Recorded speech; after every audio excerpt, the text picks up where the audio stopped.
Alhamdulillah, hari ini marilah kita panjatkan puji syukur kehadirat Allah Subhanahu wa Ta'ala atas limpahan rahmat serta hidayahnya pada kita semua, sehingga pada kesempatan yang baik ini kita bisa bertemu dan berkumpul dalam keadaan sehat walafiat.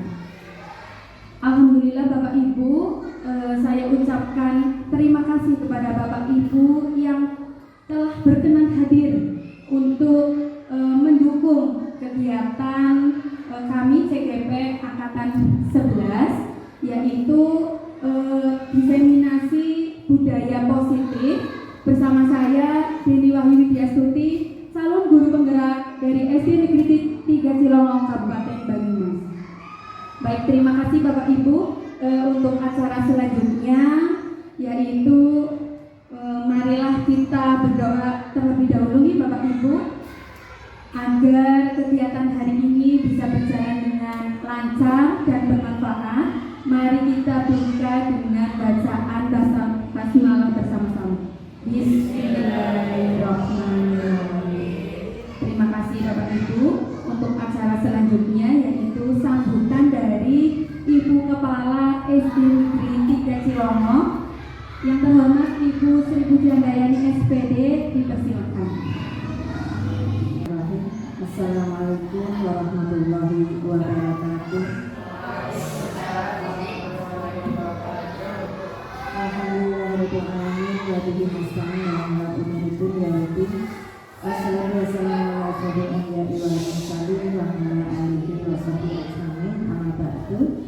Yang saya hormati Bu Deni Wahyu Widyastuti SPD selaku calon guru penggerak di SD Negeri 3 Cilongong, Bapak Ibu peserta diseminasi yang pada hari ini hadir, marilah kita yang pertama dan utama kita panjatkan rasa syukur kita kehadirat Allah Subhanahu wa Ta'ala karena atas ridhonya pada pagi hari ini kita masih bisa bertemu, melaksanakan tugas dalam keadaan sehat, tidak ada halangan suatu.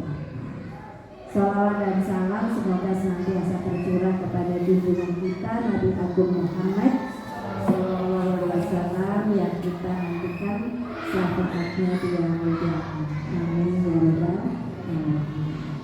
Bapak Ibu yang saya hormati, pada hari ini kita bersama-sama akan mengikuti diseminasi budaya positif yang akan disampaikan oleh CGP kita, calon guru penggerak dari SD Negeri 3 Cilongong, yaitu Ibu Deni Wahyu Widyastuti SPD.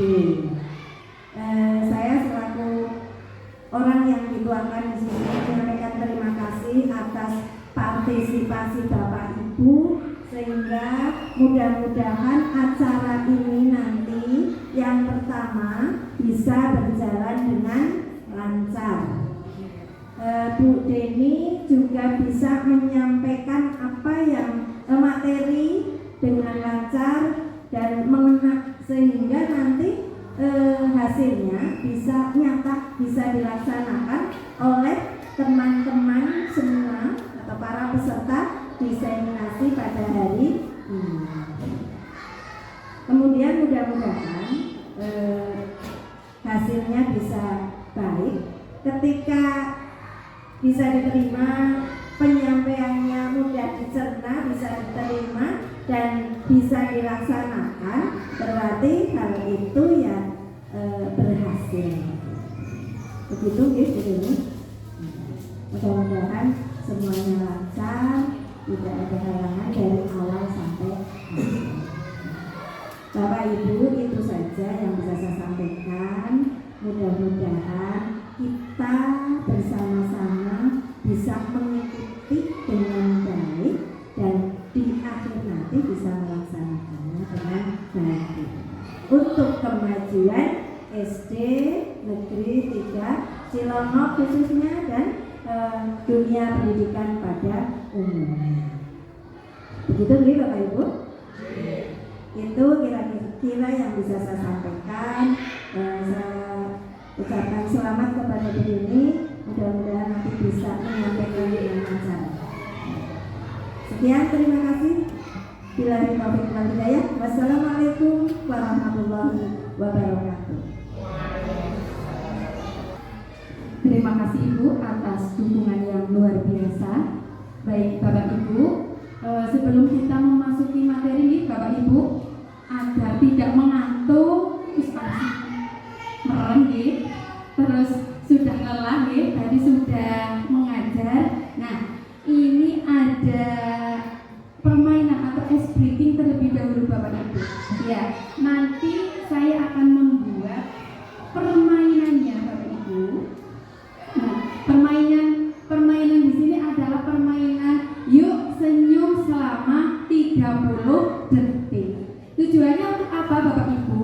Agar aura di forum diskusi ini semakin positif ya. Tidak ada hal yang negatif. Yang awalnya lelah, kemudian cemberut karena sudah melakukan permainan ini, sehingga akan menumbuhkan hal positif, yaitu tersenyum. Bapak Ibu, mohon Bapak Ibu mohon untuk berdiri, kemudian berhadapan dengan temannya, mencari teman yang perempuan dengan perempuan, yang laki-laki dengan laki-laki. Mungkin Mbak Sari dengan Ibu Kepala, Pak Kapito dengan Pak Erlan. Monggo. Sudah siap Saya hitung sampai 3, nanti dimulai. Silakan nanti berhadapan Bapak Ibu yang agak bisa tersenyum. Pegangan.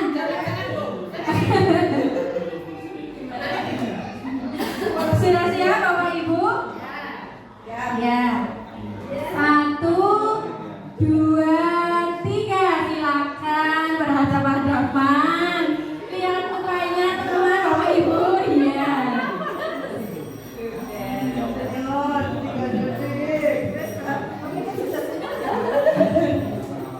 Tidak boleh kelihatan giginya. Tidak apa-apa kelihatan giginya mereka. Boleh. Satu karena di gambar tidak ada. Iya. Silakan. Sampai giginya melebar kayak senyuman sodet itu bagus malah. Iya. Silakan.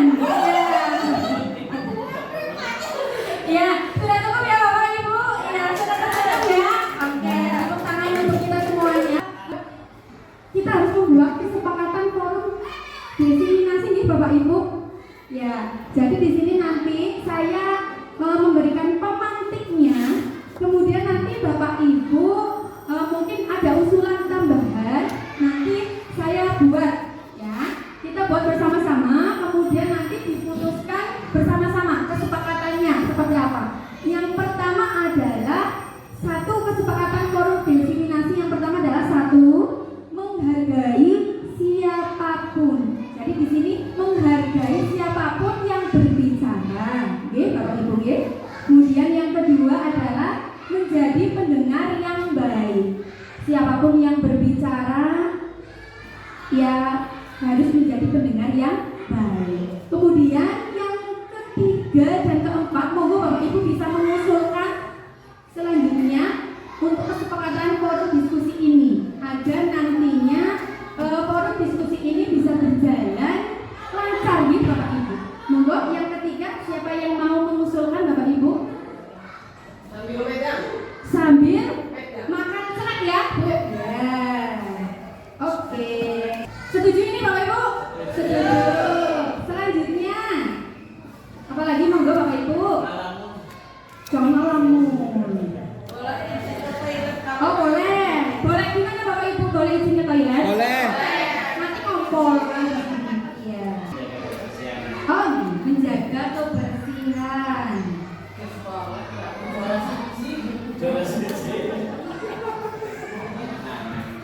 Selanjutnya, setuju ya ini ya menjaga kebersihan Setuju. Selanjutnya Bapak Ibu.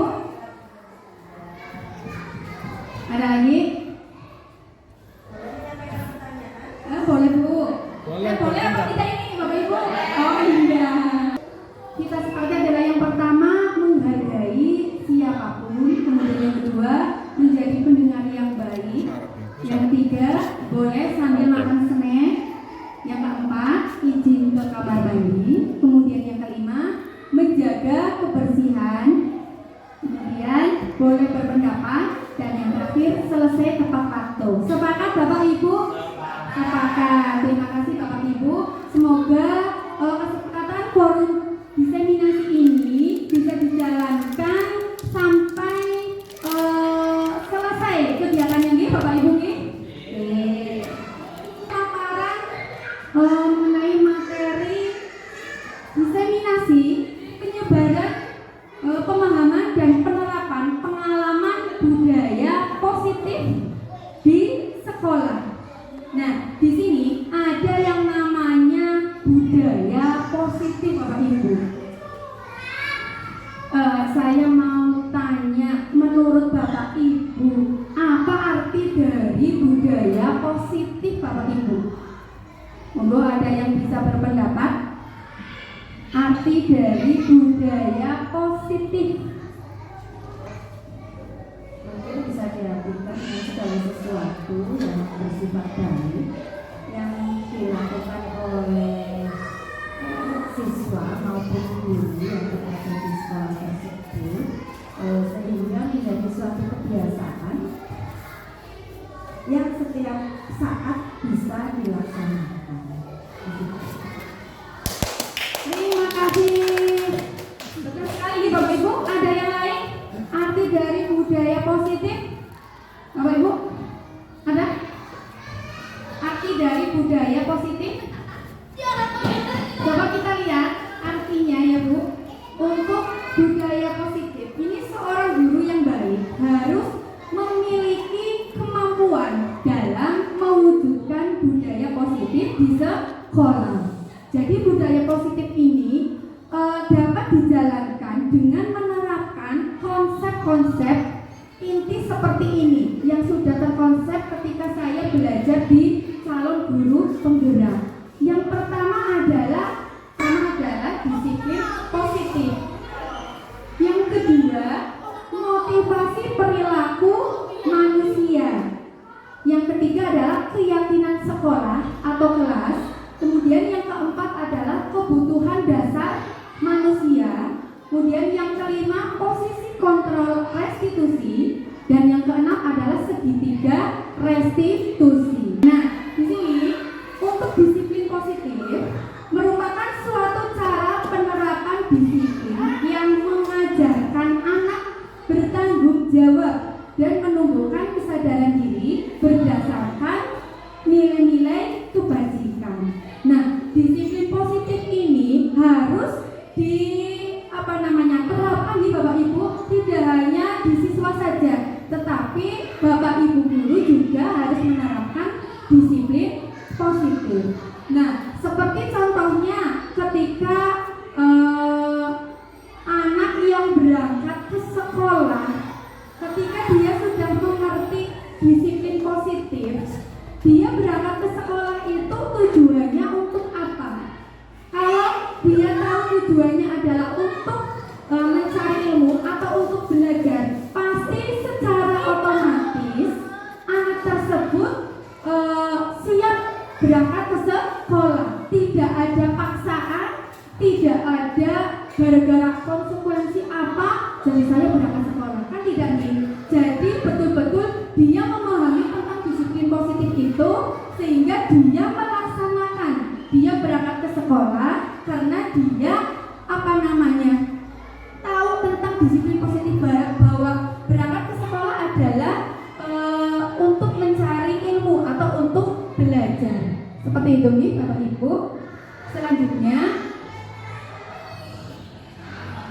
di sini disiplin positif itu lebih ke arah disiplin diri yang dapat mengontrol diri melakukan segala tindakan. Seperti tadi yang saya contohkan, anak ketika berangkat ke sekolah sudah tahu tujuannya adalah untuk belajar, sehingga dia sudah bisa mengontrol diri bahwa saya harus berangkat ke sekolah tujuannya karena tujuannya untuk belajar. Jadi tidak karena paksaan.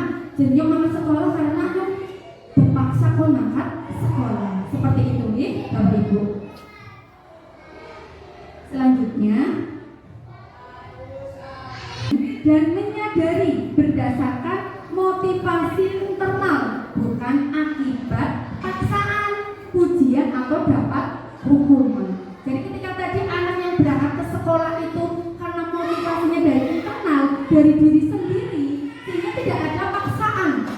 harus berangkat karena disuruh orang tua suruh berangkat, kan tidak nih? Kalau sudah mengerti hal ini, dia sudah punya motivasi sendiri, motivasi dari diri sendiri, motivasi dari internal, dari dalam diri. Jadi dia berangkat ke sekolah karena sudah mengerti bahwa ke sekolah itu kita harus belajar mencari ilmu seperti itu. Ini Bapak Ibu.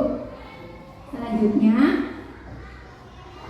dari disiplin positif tadi kan terdapat banyak nilai-nilai kebajikan nih Bapak Ibu. Salah satunya adalah apa Bu? Bapak Ibu, nilai kebajikannya? Mandiri. Ada lagi nilai kebajikannya Bapak Ibu? Ada lagi? Banyak sekali nih nilai kebajikan yang ada. Sehingga kenapa saya menampilkan profil pelajar Pancasila di sini? Karena nilai kebajikan yang banyak sekali itu sudah terangkum di dalam 6 karakter profil pelajar Pancasila. Yang pertama adalah beriman, bertakwa kepada Tuhan Yang Maha Esa dan berakhlak mulia. Kemudian yang kedua adalah mandiri. Yang ketiga berkebinekaan global. Kemudian yang keempat adalah bergotong royong. Yang kelima kreatif dan yang keenam bernalar kritis. Jadi nilai-nilai kebajikan yang banyak itu sudah terangkum di dalam 6 karakter dalam profil pelajar Pancasila. Selanjutnya konsep yang kedua adalah motivasi perilaku manusia. Coba Bapak Ibu, saya mau bertanya dulu, apa yang dimaksud motivasi Bapak Ibu? Monggo siapa yang akan memberikan usulan, pendapat? Monggo Bapak Ibu. Arti dari motivasi. Monggo Pak Kartiko.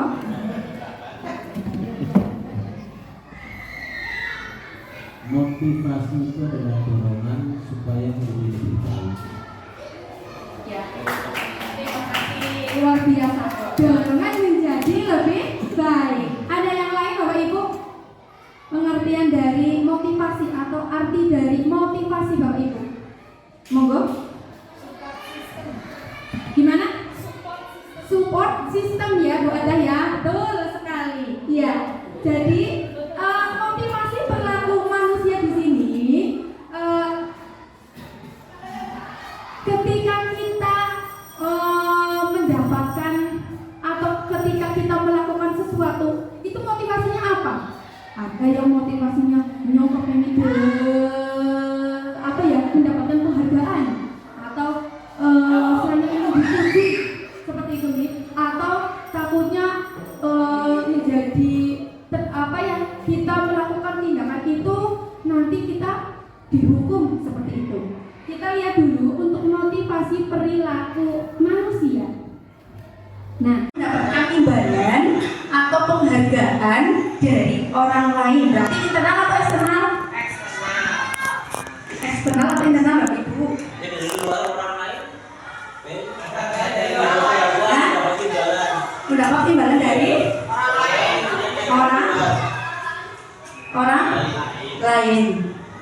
Ya, eksternal. Konsep yang berikutnya adalah keyakinan sekolah atau kelas. Nah, di sini seperti yang sudah pertama di awal kita bagi Bapak Ibu, ada kesepakatan forum diseminasi. Nah, di konsep ini juga ada yang namanya keyakinan sekolah atau keyakinan kelas. Nah, coba kita lihat di sini Bapak Ibu. Untuk keyakinan sekolah atau keyakinan kelas, di sini adalah guru berperan dalam mewujudkan terbentuknya keyakinan sekolah atau kelas dengan adanya kesepakatan antara guru dan murid. Jadi, ketika di awal masuk semester, Bapak Ibu itu perlu membuat yang namanya keyakinan sekolah atau keyakinan kelas, sehingga nantinya anak-anak itu sudah termotivasi, sudah bisa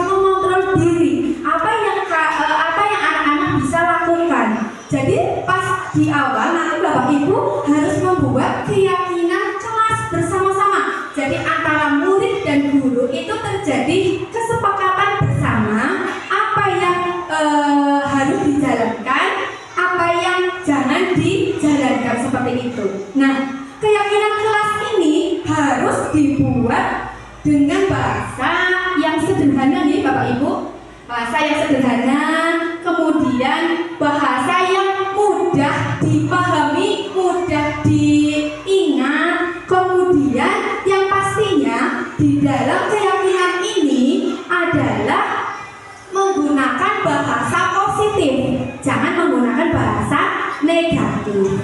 Nah, di sini untuk keyakinan sekolah atau kelas ini berupa pernyataan-pernyataan universal ya, yang mudah diingat dan dipahami dan harus diterapkan di lingkungan sekolah. Jadi pertama kali ketika proses pembelajaran atau masuk tahun pelajaran pertama, yang perlu Bapak Ibu buat selain membuat jadwal, membuat apa lagi, jadwal piket atau struktur organisasi, yang berikutnya adalah membuat keyakinan kelas. Jadi disepakati keyakinan kelas kita ketika dalam proses pembelajaran itu apa saja, dan itu disepakati bersama antara guru dan murid, dan menggunakan bahasa yang positif Bapak Ibu, jangan menggunakan bahasa yang negatif ya. Nanti ini ada contohnya, contoh pembuatan keyakinan sekolah atau kelas. Mungkin di sini yang sudah menerapkan adanya keyakinan sekolah atau kelas, saya yang melihat adalah sudah kelas 6 ya, Bu Anis sudah membuat keyakinan kelas. Di situ ada contoh keyakinan kelasnya. Jadi ini disepakati bersama. Contohnya adalah setiap anggota kelas perlu belajar, senang, melakukan tugas dan sebagainya seperti ini. Itu nanti dibuat kemudian ditempel Bapak Ibu, ditempel di kelas masing-masing. Jadi nanti anak itu paham mengenai, oh saya harus seperti ini. Jadi nanti kalau ada anak yang bermasalah, kembalikan lagi ke keyakinan kelas ini. Coba ingat-ingat keyakinan kelas kita yang sudah kita buat apa saja, sehingga nanti anak tersebut sudah berpikir, sudah bisa mengontrol diri. Oh ya, saya salah, saya tidak boleh melakukan itu, seperti itu. Oke, Bapak Ibu. Selanjutnya ini ada contoh lagi. Nah, ini adalah contohnya menggunakan bahasa yang positif. Contohnya bekerja sama menjaga kebersihan kelas, menjaga dan meletakkan barang sesuai tempatnya, kemudian mengerjakan tugas tepat waktu dan lain sebagainya. Ini sudah menggunakan kalimat positif. Ya. Kalimat positif. Ya. Selanjutnya, ya, kita melakukan SBY lagi karena Bapak Ibu mungkin sudah lelah dan ngantuk. Berhadapan dengan teman satu bangku. Iya, temannya lagi. Iya, silakan. Nah, di situ nanti saya akan menyebutkan hitam dan hijau. Hitam dan hijau. Iya, jadi nanti saya menyebutkannya hitam. Nanti orang yang sebagai hitam, dia akan memukul telapak tangan temannya. Jangan dicontoh. Iya. Iya. Jadi nanti mungkin saya membagi hitam dan hijaunya. Jadi mungkin Ibu dengan Bu Celi, Pak Kartiko, mungkin Pak Ruri boleh. Ya. Jadi nanti pakai tangan seperti ini berhadapan-hadapan, ya. Nanti Ibu Kepala sebagai hitam, Bu Celi hijau, Bu Anis hitam, Bu Ada hijau, Bu Niken hitam, Bu Tiko hijau, Bu Pak Wiwi hitam, Pak Dovi hijau, Pak Kartiko hitam, Pak Ruri hijau. Ya. Diingat-ingat ya Ibu-ibu, Bapak-bapak. Jadi ketika saya bilang hitam, nanti yang ngeplok tangan. Nah, yang hijau menghindar. Iya, tidak mengeplok-keplokan. Jadi ketika saya bilang hitam, hitam yang mengeplok-keplok, hijaunya menghindar. Sebaliknya, ketika saya bilang hijau, hijau yang ngeplak, nemplok, teplok, hitamnya yang menghindar. Paham Bapak Ibu? Ada yang kan? Iya.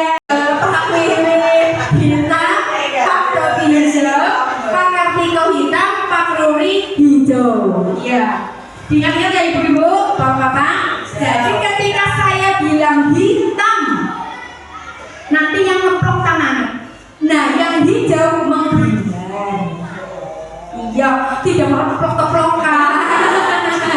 Jadi ketika saya bilang hitam, hitam yang ngeplok-plok, hijaunya menghindar. Sebaliknya, ketika saya bilang hijau, hijau yang ngeplak, nemplok, teplok, hitamnya yang menghindar. Paham Bapak Ibu? Ada kemenangan? Iya. Silakan mohon Bapak Ibu untuk berdiri sebentar. Oke. Nanti saya akan mengabah-abah di permainan hitam dan hijau. Iya. Tangan telapak tangan seperti ini. Iya. Menghindar seperti ini tidak apa-apa. Seperti ini tidak apa-apa. Siap? Siap? Ya, tangannya seperti ini semua. Iya.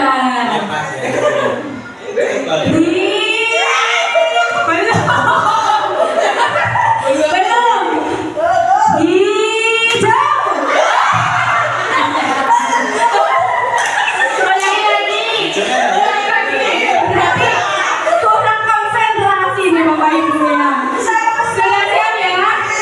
Hijau.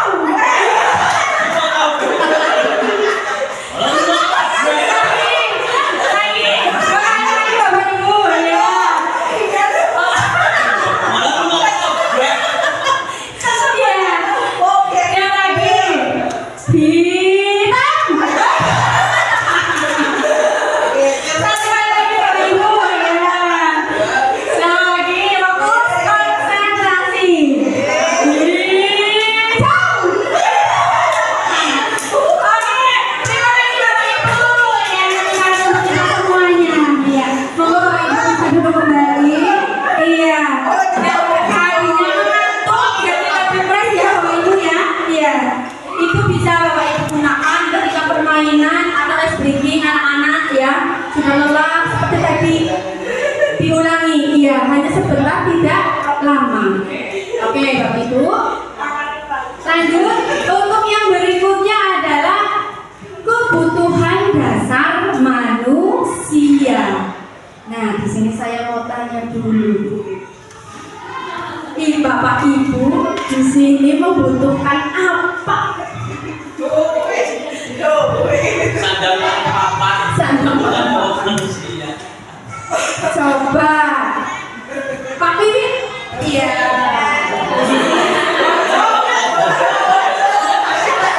Pak Pipit mau kemana Pak Pipit? Yang utama adalah pangan. Pangan, makan, betul kan? Ya, selain itu Terus ada uang. butuh perhatian apa tidak Pak Pipit? Butuh perhatian apa tidak? Oh, sudah cukup. Iya. Terima kasih Pak Pipit. Ada lagi Bu Celi. Membutuhkan apa Bu Celi? Saya tadi mau jawab perhatian. Tidak apa-apa Bu Celi. Yang kedua uang lagi. Ada lagi? Ya yang ketiga itu untuk dimakan. Iya. Terima kasih Pak Pipit dan Bu Celi. Iya. Kita manusia kan butuh nih, ada yang perhatian, ada yang uang, ada yang apa lagi tadi? Makan, ya. Kita butuh semuanya. Kebutuhan dasar manusia. Semuanya kita butuh ya. Ibu kayak yang ibu-ibu kurang perhatian dari suaminya. Iya. Jangan curhat Pak Kartiko. Iya, saling perhatian, kurang perhatian ya. Jadi ketika suami-suami paham tentang kebutuhan dasar manusianya, maka tidak akan kekurangan perhatian. Iya apa betul? Betul atau tidak Pak Kali ini?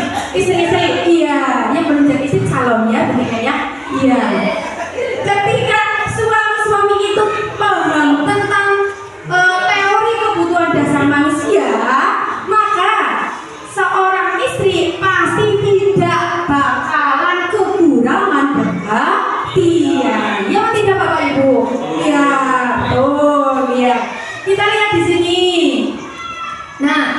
Nih, seperti siswa kita, ketika seorang murid melakukan suatu perbuatan yang bertentangan dengan nilai-nilai kebajikan atau melanggar peraturan, hal itu sebenarnya dikarenakan mereka gagal memenuhi kebutuhan dasar mereka.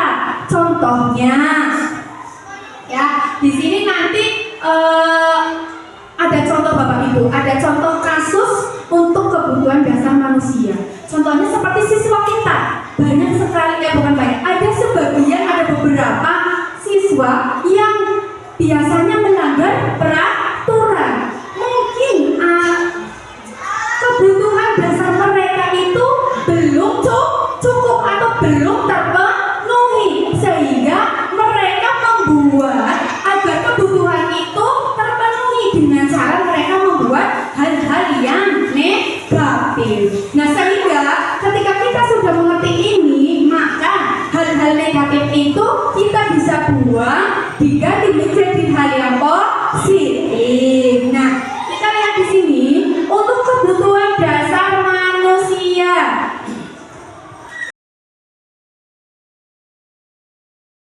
Ya, yang pertama adalah bertahan hidup.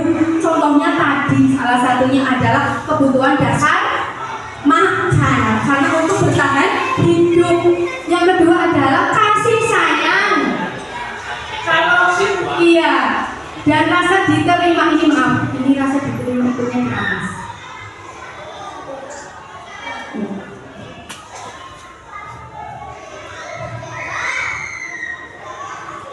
Ya, kasih sayang dan rasa diterima. Jadi ada rasa kasih sayang dan diterima oleh teman-temannya atau diterima oleh orang lain, seperti itu. Yang ketiga adalah penguasaan, berkuasa. Jadi dia berbuat karena belum terpenuhi, dia berbuat berkuasa di segala tempat, mungkin seperti itu. Kemudian yang keempat adalah kebebasan, yang kelima adalah kesenangan. Kita lihat satu persatu. Di sini ada studi kasusnya Bapak Ibu. Studi kasusnya di sini adalah Ibu Zulaiha, guru wali kelas 9H, sedang bingung menghadapi ulah salah satu murid di kelasnya, Tommy. Beberapa anak telah mengeluhkan Tommy yang seringkali meminta bekal makan siang mereka dengan paksa. Jika Anda menghadapi situasi seperti Ibu Zulaiha, apa yang akan Anda lakukan? Menurut Anda, kira-kira apa alasan Tommy melakukan hal itu? Monggo Bapak Ibu, mungkin ada yang berpendapat. Jika sebagai Ibu Zulaiha, monggo, siapa yang akan berpendapat Bapak Ibu? Ya. Apa yang akan dilakukan Ibu Zulaiha mengenai kasus Tommy ini?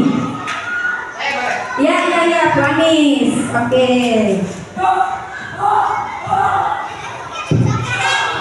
Terima kasih. Jika saya menjadi seorang Ibu Zulaiha, Iya. maka kalau anak tersebut setiap hari melakukan tindakan seperti itu akan saya tanya dulu alasannya mengapa dia si Tommy ini selalu meminta makan kepada teman-temannya. Jika memang jawabannya dia karena dia belum makan dari rumah, maka saya akan bertanya kepada orang tuanya alasannya apa sehingga Tommy tidak tidak membawa bekal dari rumah. Kalau alasannya memang kekurangan, mungkin sebagai dibuka bisa membantu. Dengan makanan Karena itu sudah dilakukan oleh Bu Dikos. Sudah lama ya Bu? Buat tadi. Ya. Kemudian kalau berbicara masalah mengapa Tommy apa tadi ya? Alasan Tommy yang melakukan hal itu. alasannya karena kebutuhan dasarnya tidak terpenuhi, yaitu kebutuhan makan. Begitu, terima kasih Bu Dewi. Terima kasih, tepuk tangan untuk Bu Anis. Ya, jawaban yang luar biasa ya. Coba kita lihat di sini.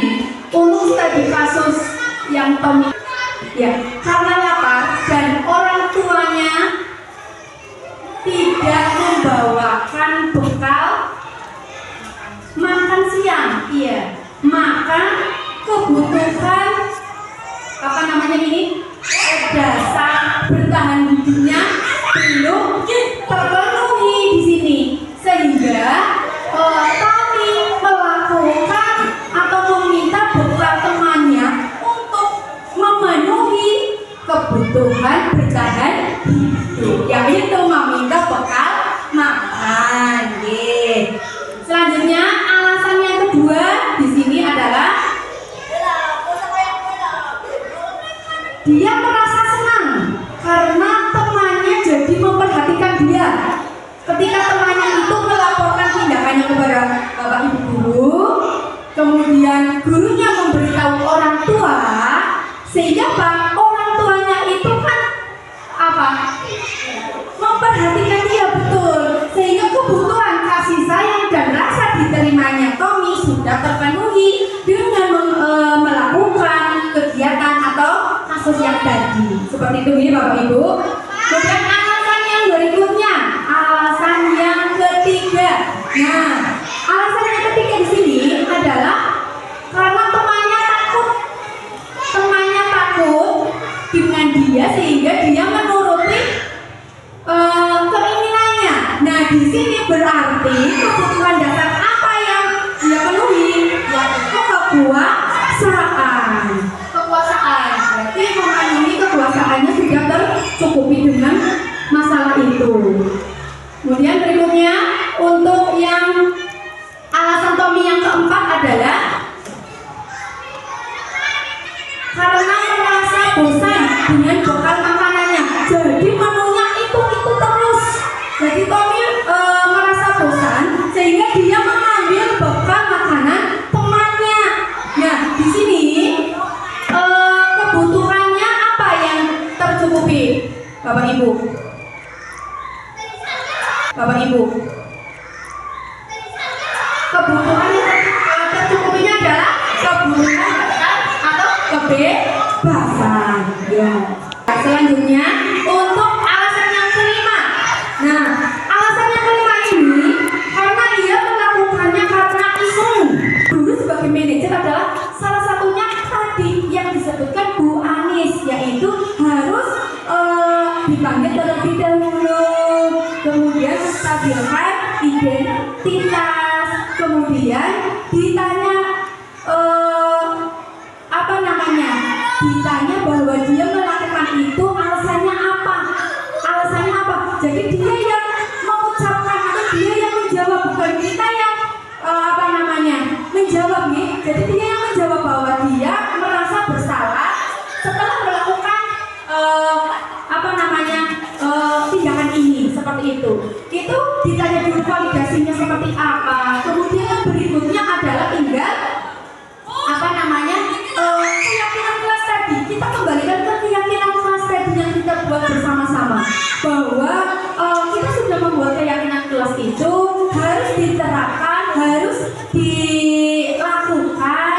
Nah, mengapa kamu melakukan itu seperti itu? Kita lihat di sini ada contoh kalimatnya untuk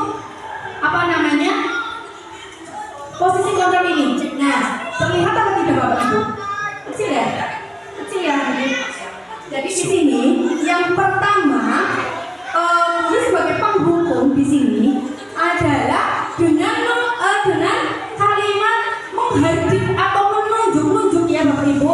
Jadi menyakiti, menyindir perasaan anaknya. Nah, ketika pembuat merasa bersalah bisa menggunakan kalimat berceramah dulu, kemudian mengatakan seharusnya kamu jangan seperti itu, atau ibu kecewa dengan kamu melakukan hal itu. Contohnya seperti itu Bapak Ibu.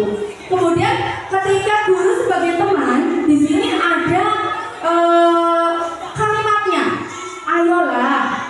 demi ibu, atau bisa masa kamu tidak mau, ingat tidak ibu pernah bantu, seperti itu guru sebagai teman, jadi bahasanya sebagai teman. Nah, kemudian yang berikutnya adalah guru pemantau. Jadi guru sebagai pemantau di sini adalah tugasnya menghitung dan mengukur. Jadi bisanya seperti ini. Apa peraturannya ya? Kayak gitu. Atau menyesuaikan diri, kemudian bila diawasi, seperti itu. Kemudian untuk yang manajer ini, nah yang manajer ini adalah mengajukan beberapa pertanyaan Bapak Ibu. Contohnya seperti ini. Apa yang kita yakini? Apa yang bisa kamu kerjakan untuk memperbaiki masalah ini? Jadi ketika guru sebagai manajer, dia tidak menghukum ya. Jadi dia mencari solusi atas apa atau atas kesalahan apa yang sudah diperbuat siswanya. Jadi mencari solusi bagaimana caranya, kemudian meyakini nilai-nilai keyakinan kelas yang sudah dibuat bersama, kemudian tidak menunjuk atau menghardiknya, seperti itu Bapak Ibu. Ya, lanjut untuk posisi kontrol ini, ya kita tadi memilih sebagai manajer nih Bapak Ibu. Nah di sini posisi kontrol sebagai manajer, guru dapat berbuat sesuatu bersama murid, mempersilahkan murid bertanggung jawab dan mendukung murid agar dapat menemukan solusi. Ya, jadi di sini guru sebagai manajer adalah mencari solusi, bukan hanya mencari kesalahan ya, tapi mencari solusi, kemudian meyakini nilai-nilai, kemudian anak itu mau apa tidak untuk berubah yang lebih baik, seperti itu Bapak Ibu. Ya, nah di sini juga selain posisi tadi itu, selain posisi manajer mengacu pada restitusi yang dapat menjadikan murid sebagai manajer bagi dirinya sendiri, sehingga dapat tercipta identitas positif pada diri murid. Jadi yang awalnya murid itu adalah negatif, dicap negatif, dia bisa memposisikan diri sebagai manajer dirinya sendiri, kemudian berubah atau merubah dirinya menjadi tercipta identitas positif, seperti itu Bapak Ibu. Nah, selanjutnya adalah segitiga restitusi. Tadi yang sudah disampaikan Bu Anis dan saya, ketika ada masalah yang tadi contohnya Tommy, itu kita membuat atau kita menyelesaikannya dengan segitiga restitusi. Nah, segitiga restitusi ini ada tahapannya Bapak Ibu. Yang pertama adalah tadi menstabilkan identitas, kemudian yang kedua adalah validasi tindakan yang salah, kemudian yang ketiga adalah menanyakan keyakinan. Nah, seperti tadi kasus Tommy ya, Bu Ani sudah tadi menjelaskan bahwa ketika ada masalah, kita yang pertama adalah menstabilkan identitas. Bagaimana caranya? Jadi caranya bisa menggunakan kalimat seperti ini. Setiap manusia itu pasti punya kesalahan atau pasti berbuat kesalahan. Tetapi hal ini setelah kita melakukan kesalahan, lebih baik kita memperbaikinya ke arah yang lebih baik. Seperti itu Bapak Ibu.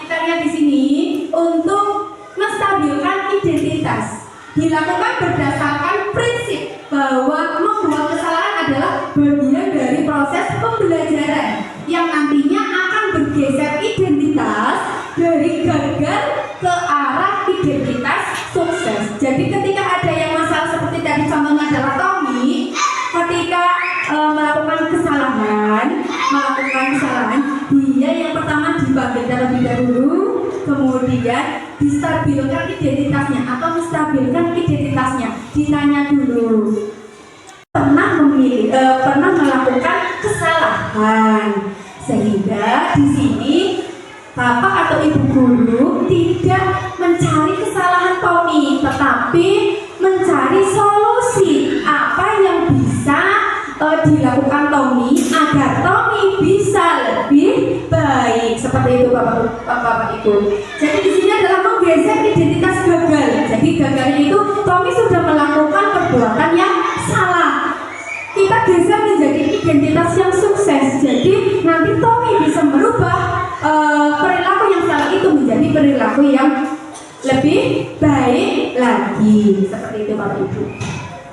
Selanjutnya, menstabilkan identitas ini. Yang pertama adalah berbuat salah itu hal yang manusiawi, seperti tadi yang saya sudah sampaikan. Kemudian tidak ada manusia yang sempurna.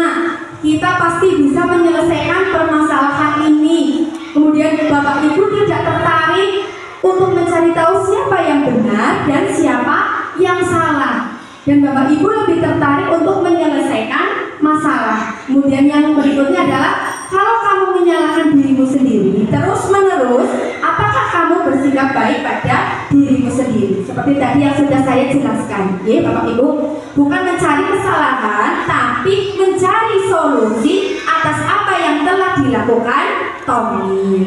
Ya. Selanjutnya, validasi tindakan yang salah. Validasi tindakan yang salah di sini dilakukan berdasarkan prinsip bahwa setiap perilaku berupaya memenuhi suatu kebutuhan tertentu, sehingga guru atau orang tua akan bergeser dari pemikiran stimulus respon menjadi proaktif, serta akan lebih mengenali dan mengakui kebutuhan murid atau anak. Nanti di sini di validasi tindakan yang salah, yang seperti kasus Tommy tadi, nanti bisa menggunakan kalimat seperti ini Bapak Ibu. Tommy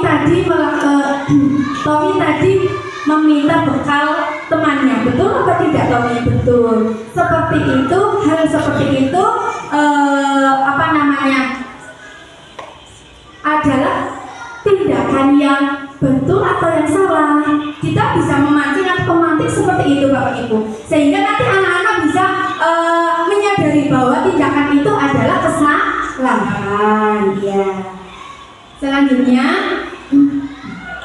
nah validasi tindakan yang salah ini bisa menggunakan seperti ini Bapak Ibu. Kamu pasti punya alasan mengapa melakukannya atau apa yang penting bagi kamu. Jadi ditanya alasannya kenapa kamu melakukan hal seperti itu.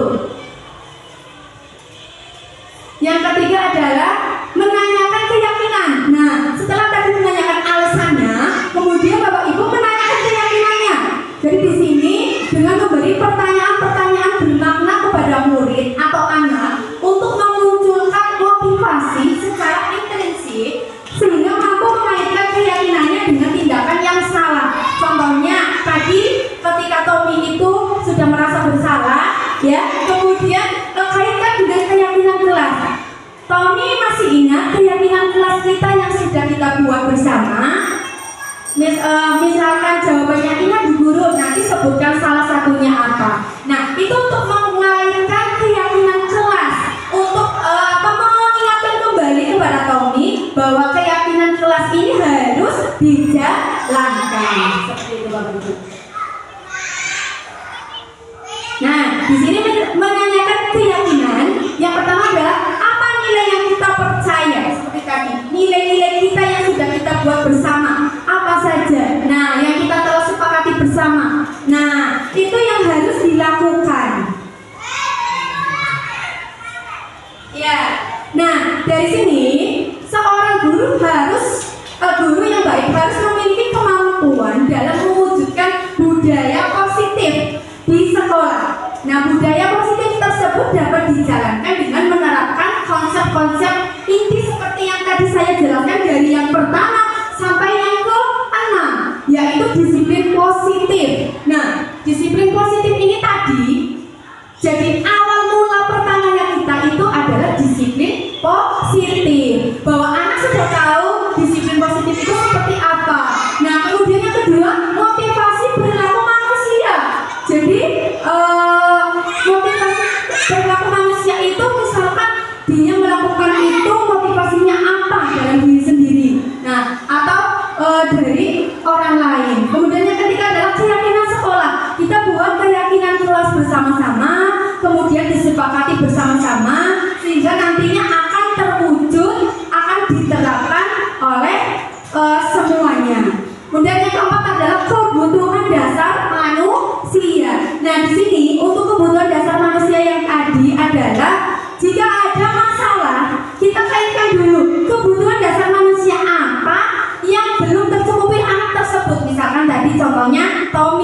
berarti kebutuhan dasar manusianya apa sehingga dia melakukan tindakan seperti itu. Kemudian yang berikutnya, kita memposisikan diri sebagai posisi kontrol. Yang kita usahakan adalah posisi kontrol sebagai apa? Guru sebagai manajer. Iya, kita posisi kontrolnya sebagai manajer. Nah, setelah selesai, kita selesaikannya dengan menggunakan segitiga restitusi sehingga konsep ini berjalan dengan lancar. Seperti itu nih Bapak Ibu nih. Nah, mungkin itu yang bisa saya sampaikan pada materi hari ini. Saya beri kesempatan Bapak Ibu untuk bertanya. Monggo, siapa yang akan bertanya? Monggo Bapak Ibu, sebelum saya tutup. Monggo Bapak Ibu. Saya ingin tahu kalimat-kalimat negatif yang harus dihindari itu seperti apa? Begitu saja, terima kasih. Ya, terima kasih Bu Anis.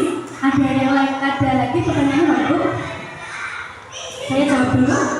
Oh iya, jawab dulu. Jadi ketika tadi untuk keyakinan sekolah atau kelas, kita harus menggunakan kalimat positif nih Bapak Ibu. Nah, jadi di sini untuk kalimat negatifnya itu biasanya ditandai dengan tidak, jangan. Kemudian di sini misalkan contohnya ini kan sudah kalimat positif nih Bapak Ibu.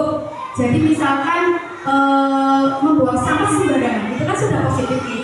Ketika ada kalimat dilarang atau tidak boleh membuang sampah sembarangan, nah, itu masih kalimat negatif. Jadi langsung membuang sampah pada tempatnya. Nah, itu sudah kalimat positif. Mungkin itu Bu Anis contohnya. Terima kasih. Ada lagi Bapak Ibu? Contoh keyakinan Oh, sudah Bu Tiko. contoh kalimat keyakinan di kelas. Saya tinggal nyontoh. Ya. Terima kasih Bu Tiko. Untuk contoh keyakinan kelas untuk kelas 1 nih Bu Tiko nggih. Contohnya adalah biasanya untuk keyakinan kelas itu biasanya umum. Ketika nggih, jadi tidak kelas 1, kelas 2, kelas 3 tidak. Biasanya umum. Mungkin ada salah satu yang ditambahi. Contohnya bekerja sama menjaga kebersihan kelas, semuanya sama. Kelas 1 sampai kelas 6 pasti ada. Yang kedua, saling peduli, menghargai dan membantu sesama teman. Itu sama semuanya, tidak hanya untuk kelas 1 atau kelas yang besar. Kemudian menjaga dan meletakkan barang sesuai tempatnya. Nah, itu biasanya untuk kelas 1 karena kadang misalkan menyimpan buku tidak biar seperti itu begitu. Ada lagi Bapak Ibu? Di saat jam pelajaran tidak boleh berdiri,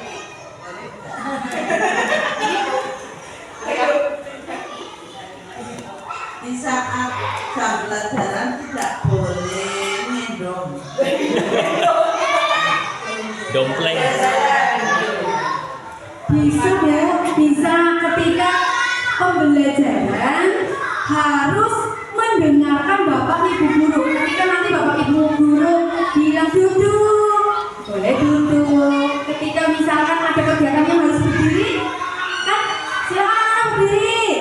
Lalu intinya di sini kalimat yang secara umum jangan misalkan jangan jalan-jalan. Nah, itu kategori kalimat negatif. Misalkan anak-anak di sini siswa menghargai atau mendengarkan ibu guru atau bapak ibu guru, memperhatikan. Nah, itu kan sama saja harus memperhatikan bapak ibu guru. Jangan ngobrol sendiri, jangan jalan-jalan sendiri seperti itu, Bu Tiko. Ada lagi? Cukup. Cukup? Iya. Mungkin itu yang bisa saya sampaikan Bapak Ibu untuk materi diseminasi kegiatan hari ini. Mohon maaf apabila ada tutur kata yang kurang berkenan.